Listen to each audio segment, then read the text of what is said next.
Hi everybody. Today I'm going to be doing a video where I show you how to make these little toadstools. They're a super cute, super fast, easy project. I usually turn them into keychains. So I'll attach a little ring up here at the top, and then I'll add my chain and my keychain circle. So it's very, very simple. If you need to kind of clear out some of the yarn you have laying around that's extra, this is a cute little project for that, and you can make the tops of them any color you want. The typical color is a nice shade of red if you want to go with the more natural red mushrooms, but you can also do any other color and it's still going to look like a very cute little toadstool. So this guy is worked in 2 pieces. So we'll make the bottom, the little stem here, and then we'll make the top. And once they're both finished, we'll sew them together. And the way that I sew these, it makes it so that edge is tucked right up inside there, so it looks more like a realistic mushroom, we'll say. A realistic mushroom made out of yarn. And for the little spots that I do on these, instead of using a bright white, I use this kind of off-white color. It just looks a little more natural to me and I prefer it, but you can of course use any color you want for that, but you only need a tiny bit of that to do those little spots on the top. So we'll get started. I'm going to do the stem first.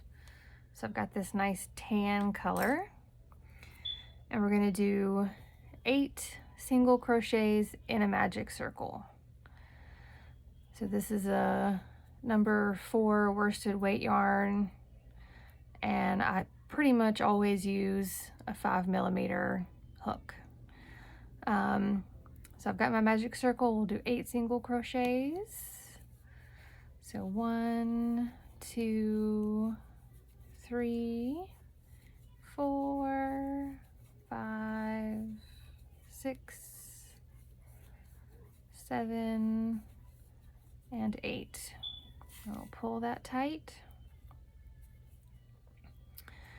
Now that we have our 8, we're going to do 3 single crochets and then an increase, so you'll end up with 10 at the end. So however you like to count that, I'm going to do 1, 2, 3, and then 4 and 5 in the same hole. Then 6, 7, and 8, and then we'll do 9 and 10 in the same stitch. Now we've got 10. We're going to do 2 rows of single crochet, so you'll end up doing 20 single crochets. So 1, 2, 3, 4, 5, 6, 7, 8, 9, 10,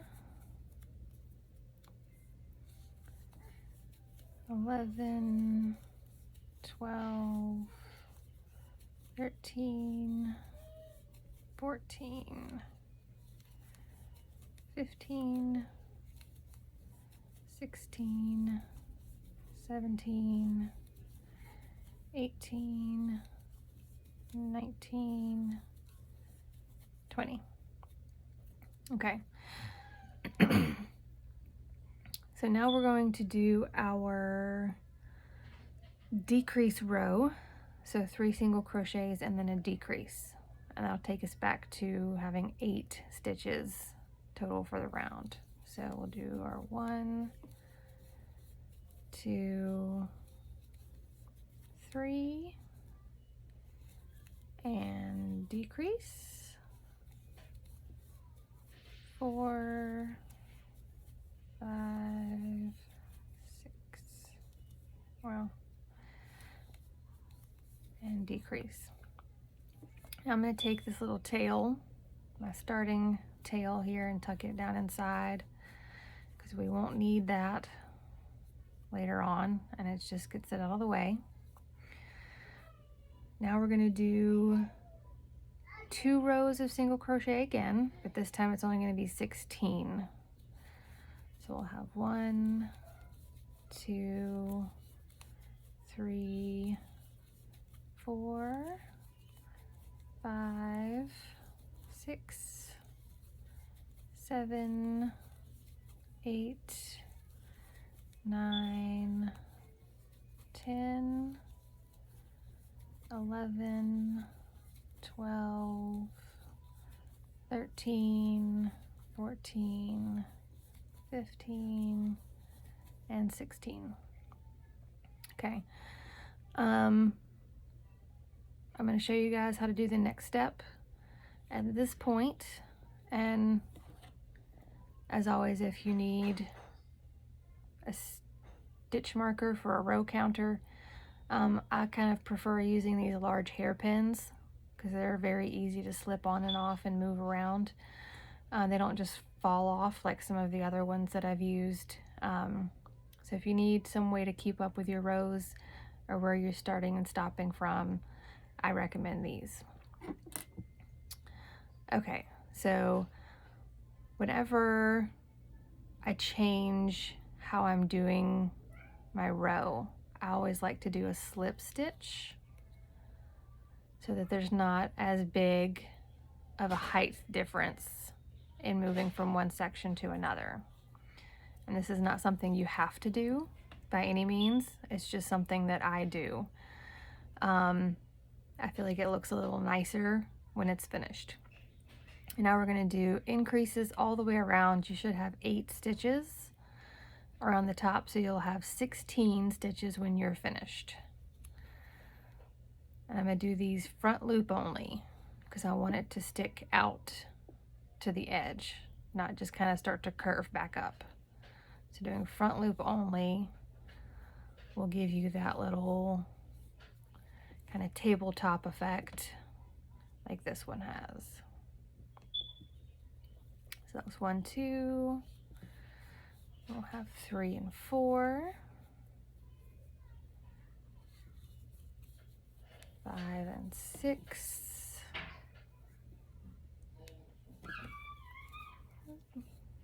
we'll have 7 and 8, 9 and 10, 11 and 12, 13 and 14, and then 15 and 16. And then I'll do a little slip stitch under here to kind of finish that off.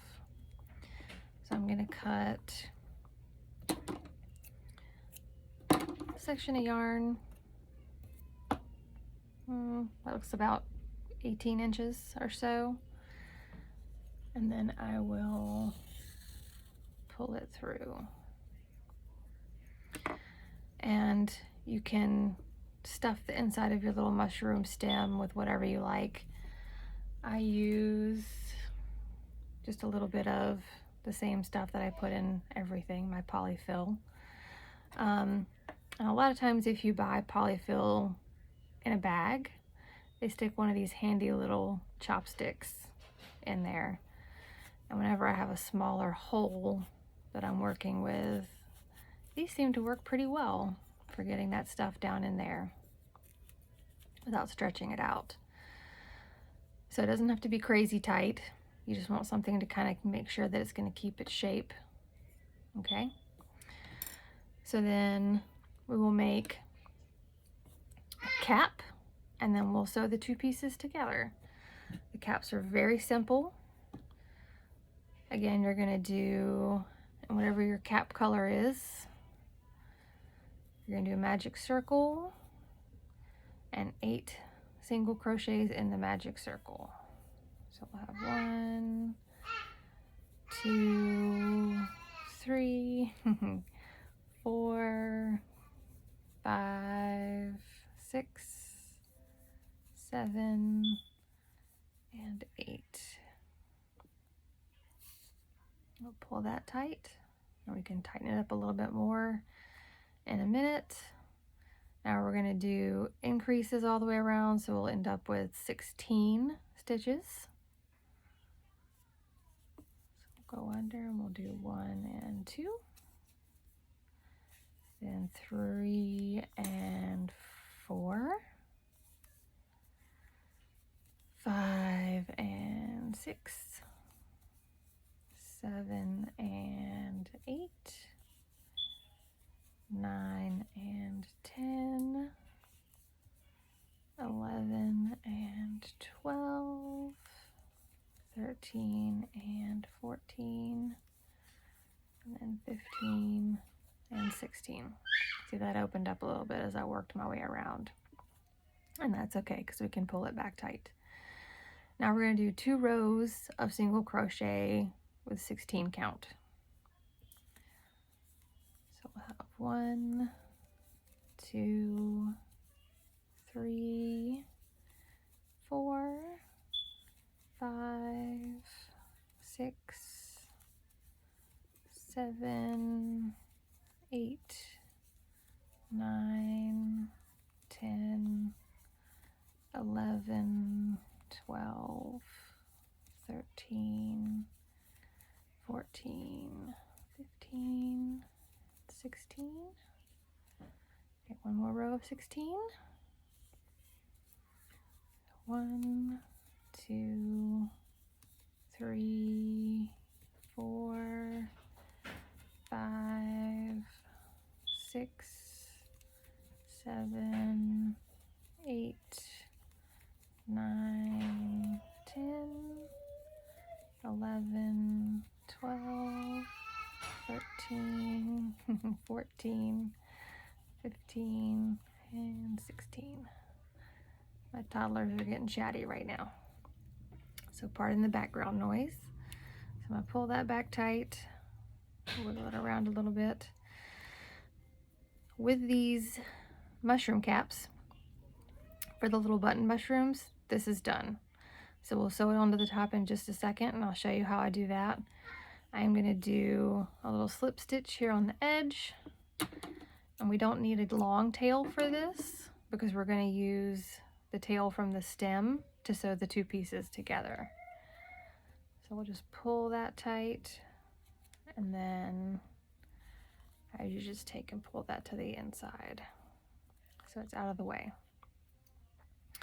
If you want to have a little bit different shape, if you're making lots of these and you want them to all be a little bit different, you can kind of change up how many rows and stitches and increases you have. So you could do 8 in your magic circle and then do another row of 8 and then move to your row of 16 and then have multiple rows of 16. And you could do more rows of 16 to make it taller. You could start with just 4 in your magic circle and do a row of 4 and then do an increase out to 8. So you can really play with how many rows of increase you work with on these. And if you just want to use the same stem for all of them, just make sure your bottom row is 16, and you'll be able to easily sew them right on top here. Okay, so play with it, change it up, make them different, makes it more fun. So I'm going to take my longer tail here from my tan stem, get it on my yarn needle. I'm going to line up where my red tail from my finishing is with where I put where I start my tan tail. sewing this on here. I need to, oh goodness, somebody got mad. I'm going to tuck that beginning tail up inside because we don't need it in the way. And it provides a little bit of stuffing for that inside part. I don't stuff the caps of the mushrooms. You can, obviously. I just choose not to. I like the way that it looks a little bit better. So with these, I'm going to take the, we'll call this the bottom loop. Technically it would be the front loop of this row. And I'm going to go with, I'm going to thread that into the front loop of that red cap. So we'll pull that around like this. And I'm going to go under just the front loop of this row. And under the front loop of that red. You don't have to pull it tight just yet. You can kind of leave it a little looser. So under the front loop of the tan and under the front loop of the red. Under the front loop of the tan, under the front loop of the red. So I usually do about 3 or 4, and then I'll tighten it up a little bit. And you can already see that it's pulling this back loop from the red kind of down as a little lip and tucking the tan up underneath. So we'll keep doing that all the way around.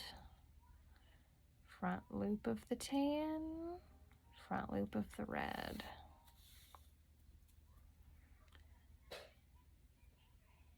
Front loop of the tan, front loop of the red. Again, I'll do a couple stitches and then I'll kind of pull it tight. So you wait till the very end, it's a little harder. But if you try to do it as you go, it can be just as frustrating. So front loop of the tan, front loop of the red.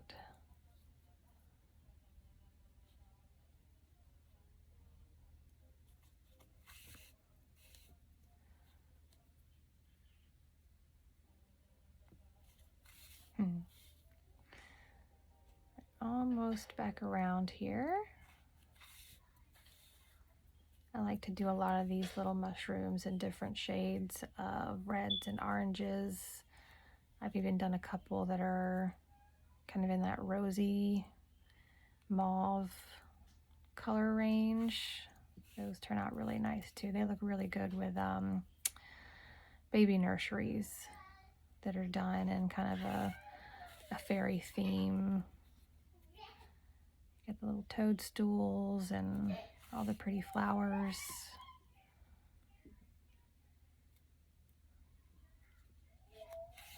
Okay. So we've gone all the way around at this point. I'm going to come and find just a random place to stick my needle through so that it comes pretty much right up beside that red tail that I left hanging out. Oh, that's a tight one. Here we go.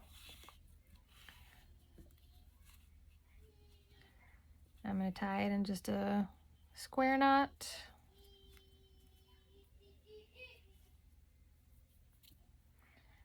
And then I will, whoops.